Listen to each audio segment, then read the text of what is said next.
तू है ऐने नूर तेरा सब घराना नूर।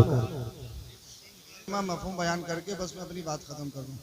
अल्लाह के रसूल सल्लल्लाहु अलैहि वसल्लम ने इरशाद फरमाया, अल मरअतु इज़ा सल्लत खमसाहा, जिस औरत में 4 खसलतें हों, कितनी खसलतें हों? 4 खसलतें हों, उसके लिए तोहफ़ा क्या है, रिजल्ट क्या है, वो समरा क्या है, इंशाअल्लाह सुनेंगे तो दिल बाग बाग हो जाएगा। पहली खसलत यह है इज़ा सल्लत खमसाहा, औरत 5 वक्त नमाज पढ़ती हो। आसान है, अक्सर औरतें नमाज पढ़ती हैं, ज़्यादातर औरतें नमाज पढ़ती हैं। दूसरी खसलत है वसाम शहरहा, औरत रमज़ान के रोज़े रखती हो। अक्सर औरतें रोज़ा रखने में बेहतर होती हैं, रोज़ा रखती हैं। ये 11वीं शरीफ का भी रखती हैं और पीर वगैरह का भी रोज़ा रखती हैं। मर्द हजरात मक्तारी दिखा देते हैं, बोले जुमे जुमे से काम चल जाएगा, कम से कम ईद के लिए कोरमत और बिरयानी हलाल हो जाएगी। मगर ख़वातीन ये ज़्यादातर रोज़े रखती हैं। 2 चीज़ें सिंपल है। तीसरी चीज़ है वह अहसनत फरजाहा, अपने जिस्म की प्रोटेक्शन करती हो, अपने जिस्म की हिफाजत करती हो, आसान है, पर्दा कर सकती है। चौथी चीज़ थोड़ी मुश्किल है, जो मेरे नबी ने इरशाद फरमाई, आका ने फरमाया वह अताअत बालहा, वो औरत अपने शोहर की फर्माबरदारी भी करती है। ये चीज़ थोड़ी मुश्किल है।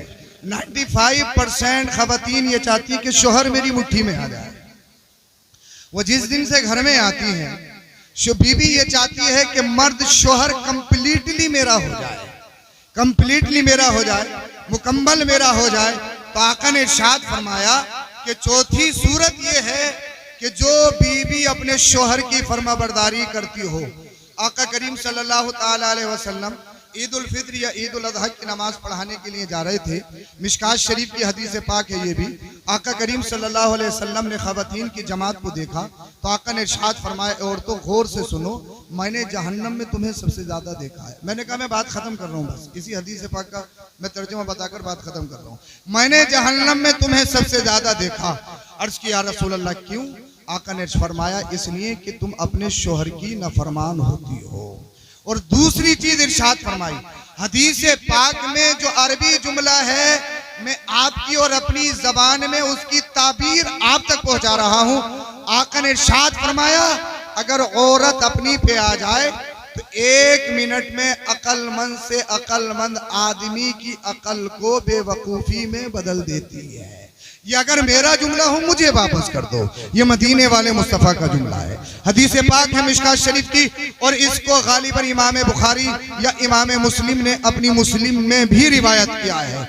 आका करीम ने इरशाद फरमाया तीसरी चीज ये है, अगर पूरी जिंदगी शोहर अपने खून का पसीना बनाकर अपनी बीवी की खिदमत करता रहो, जिंदगी में कभी कोई थोड़ी सी परेशानी आ जाए तो बीवी कहती है मैं जिस दिन से तुम्हारे घर में आई हूँ मैंने सुकून या खुशहाली नहीं देखी है। मेरे भाइयों ने तो बड़े नाज से पाला है, मेरे वालिद ने तो मुझे बड़े नाज से पाला है।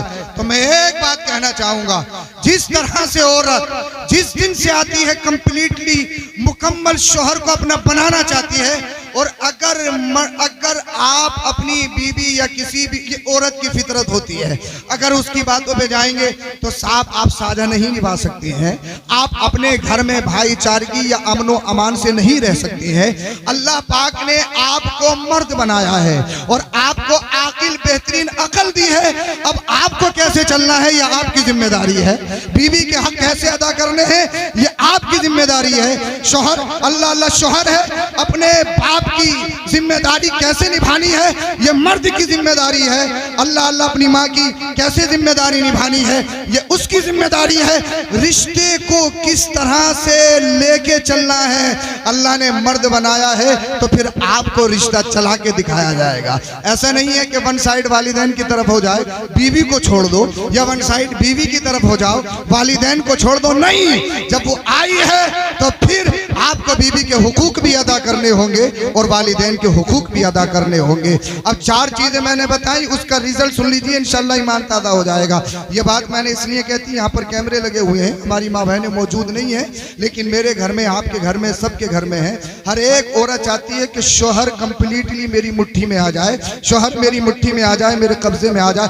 काश अगर इतनी कोशिश बीवी बनने की कर ले तो फिर घर में लड़ाई नहीं होगी, फसाद नहीं होगा, झगड़ा नहीं होगा।